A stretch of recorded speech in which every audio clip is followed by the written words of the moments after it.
All right. Okay, so page 12 in your notes, part 3. We actually are going to put a panic model on this as well, other than just the phantoms. So your homework will be pages 14 and 15, and that's basically go through one panic or one phantoms and one panic. Okay, so the first thing we need to know is that we are doing a test for linearity. So our test is all about slope. So you need to make sure that you understand that beta, that capital beta, is that parameter, because that's the slope of the population. That's what we're making an inference about. I'm trying to use one little itty bitty sample and infer about the whole population slope. So the capital beta is the population slope. The little bitty b is a sample slope. So we'll get a sample slope and infer to the population slope. So when we do that, we are hypothesizing about that slope and its usefulness in predicting the value of y. So we want to see if that appears to be a linear relationship. So our null hypothesis, and we did do some discussion of this yesterday, so our null hypothesis is going to be that beta is 0. If beta is 0, then it's not useful in predicting the value of y. No linear relationship. If beta is not equal to 0, then we can say it is useful in predicting y. Now, as you can see yesterday, we had a beta is greater than 0 if we think it's a positive slope, or less than 0. So you could do greater than or less than or not equal to, same thing. The degrees of freedom are going to be different from this as well, because this is 2 variables. So our degrees of freedom are n minus 2. N minus 2. So at this moment, I want to review the 4 different degrees of freedom that we have this year. And we are now finished with the last kind of degrees of freedom. So here we go. The first one is regular old mean t-tests. We got n minus 1. That was our very first exposure to degrees of freedom. Excuse me. And then we did chi-squared goodness of fit, and that degrees of freedom was categories minus 1. And then we had multi-dimensions, so we had the chi-squared test matrix, which was multi-dimensions, and we had degrees of freedom were the rows minus 1 times the columns minus 1. And so now our final experience with degrees of freedom are these linear regression tests, and that is n minus 2 because it's 2 variables. And that is it. So once you get all of those kind of down and straight and organized in your brain, then that is all of the degrees of freedom that we will be dealing with this year. Okay? Now, the next part is conditions and assumptions, which that's a whole new ball game. It's not random, independent, large enough. I use the LINE to help us remember what we need to include, and we're going to do that tomorrow. So let's skip that part and jump right to doing a phantoms model. So go to the next page, and here we go.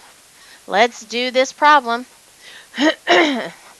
We are going to do the phantoms without the assumptions, so no A in there. Computers seem to have invaded every aspect of our lives. Many studies documenting the varied effects of the computer revolution have dealt with the work environment of people who spend a substantial amount of time staring at computer monitors. Image quality, you hear about that a lot, of monitors is an important characteristic affecting, among other things, the extent of eye strain and work efficiency. Some data gathered in 1991, which is ridiculously ancient in the data world. Okay, you need to be thoughtful and mindful of that. That when you're doing research, you need to do most recent. I mean, a year, 2 years. If I go past 2014 when I'm looking at articles or whatever, then I'm a little skeptical, because stuff changes so quickly nowadays, and we have the ability to collect that data and do recent studies. Anyway, so embarrassing data from 1991. So this reported on an experiment in which image quality and average time for a group of subjects to read a certain passage in seconds was determined. So my first question for you is, which do you think is the explanatory and which do you think is the response variable between image quality and time to read the passage? Yes, image quality is the explanatory variable. So your data is written in a different format. You need to watch out for that. The image quality is explanatory. That's the X variable. I'm going to put that in list 1. And from that, you are going to measure the response, which is the time in seconds to read the passage, which is the Y variable, which is in L2. So let's go ahead and have you put that in your calculator right now, and we'll compute that shortly. So go put that into your list 1 and your list 2. So, along the lines, Phantom's model. P is the parameter. What is our parameter in these tests? Beta. Good. These are tests about slope. These are tests about linearity. So my beta is my parameter. The slope of the relationship between image quality and time to read a passage. Okay, so that is what we are making a claim about.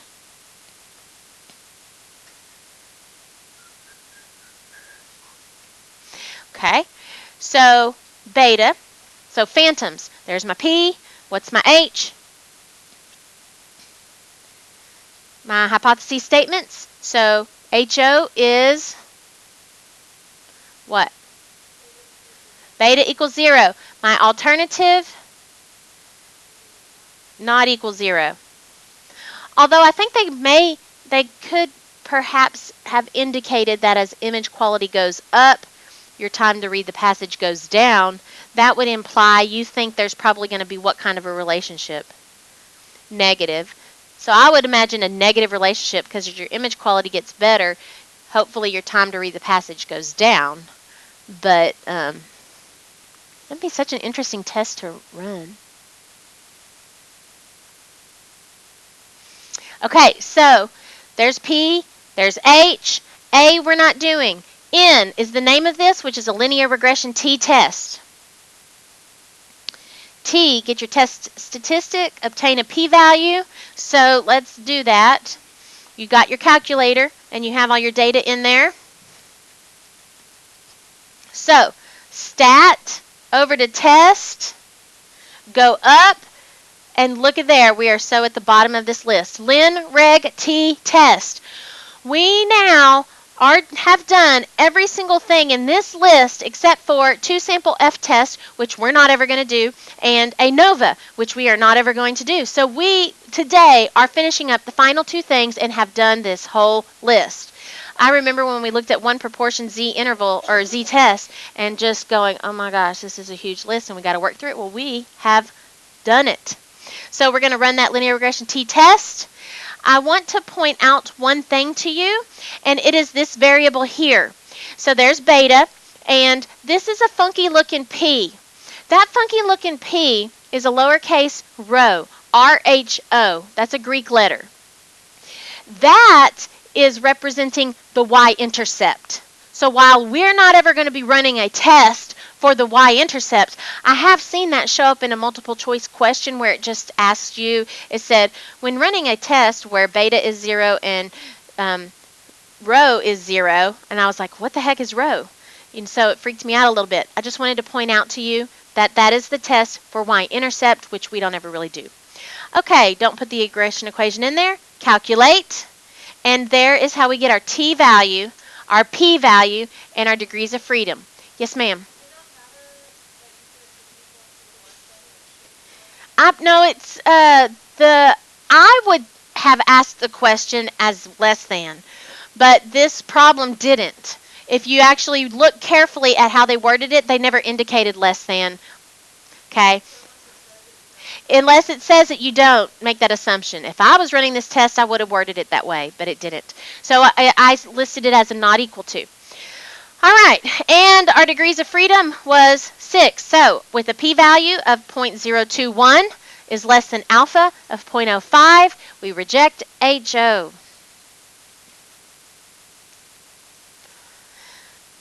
So what do we say about that? How do we start our conclusion?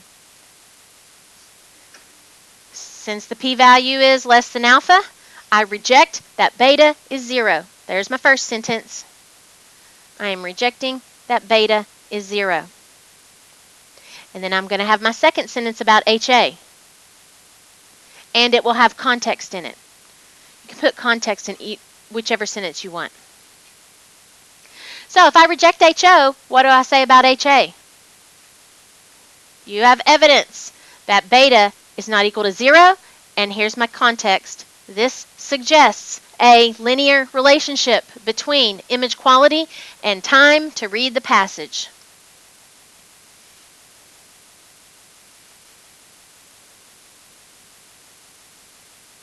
There is evidence that beta is not equal to 0, and this suggests a linear relationship between image quality and time to read the passage. Okay. Very good.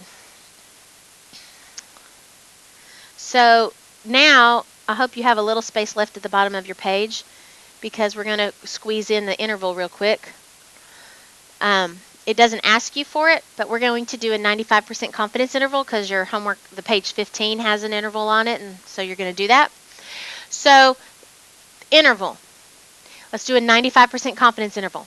So my first question to you is, what do intervals do? What is the purpose of an interval?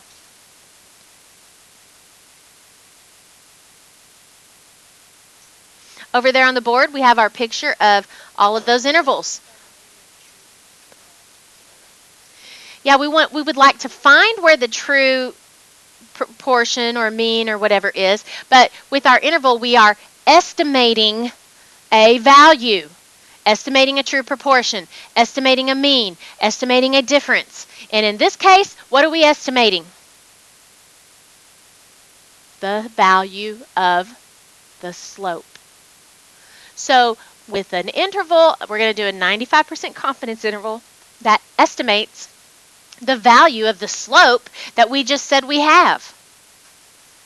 Okay, so, oh, you say you got a slope? Estimate it. So we're going to go to our calculator. Well, let's name it a linear regression t interval. The parameter is the same as above. I'm not going to do the assumptions. So we're going to name it linear regression t interval.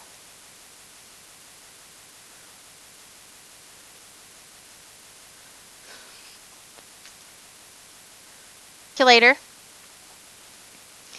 So in our calculator,